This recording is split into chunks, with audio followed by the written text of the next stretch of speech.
1012 minus 9. నీ దగ్గర 2 రూపాయలు ఉన్నాయి, నేను 9 రూపాయలు అడిగాను, కాబట్టి నువ్వు నీ ఫ్రెండ్ దగ్గర 7 రూపాయలు అప్పు తీసుకొని నాకు అప్పిచ్చావు. -7. యూనిట్ డిజిట్ నెగటివ్ ఉంటే 10 - 7 ఎంత? 10 - 7 3. మిగతా నెంబర్కి ఒకటి తగ్గించండి. 101కి ఒకటి తగ్గిస్తే ఎంత? 100. కాబట్టి ఈ క్వశ్చన్కి ఆన్సర్ ఎంత?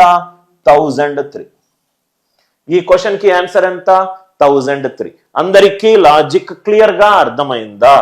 923 - 4.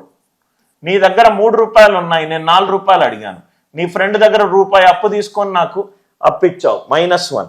10 - 1 ఎంత? 9.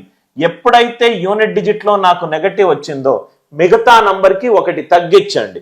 92కి ఒకటి తగ్గిస్తే ఎంత? 91. కాబట్టి ఈ క్వశ్చన్కి ఆన్సర్ ఎంత? 919.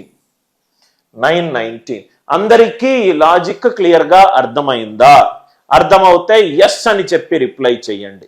యూనిట్ డిజిట్లో ఎప్పుడైతే నాకు నెగటివ్ వచ్చిందో రైట్, దానికి 10 మైనస్ చేస్తాను, మిగతా నంబర్కి ఒకటి తగ్గిస్తాను. 1023 -4. నీ దగ్గర 3 రూపాయలు ఉన్నాయి, నేను 4 రూపాయలు అడిగాను, ఒకటి రూపాయి అప్పు తీసుకొని నాకు అప్పిచ్చావు. 10 - 1 9. 102కి ఒకటి తగ్గించాలి. ఆన్సర్ ఎంత? 1019. ఆన్సర్ ఎంత? 1019. అందరికీ లాజిక్ క్లియర్గా అర్థమైందా? రైట్. 1119 - 8. 1119 - 8. 9 - 8 పాజిటివే వచ్చింది కాబట్టి ఏమీ మారదు. మిగతాది ఏమవుతుంది? 1. సో కాబట్టి ఈ క్వశ్చన్కి ఆన్సర్ ఎంత? 1119.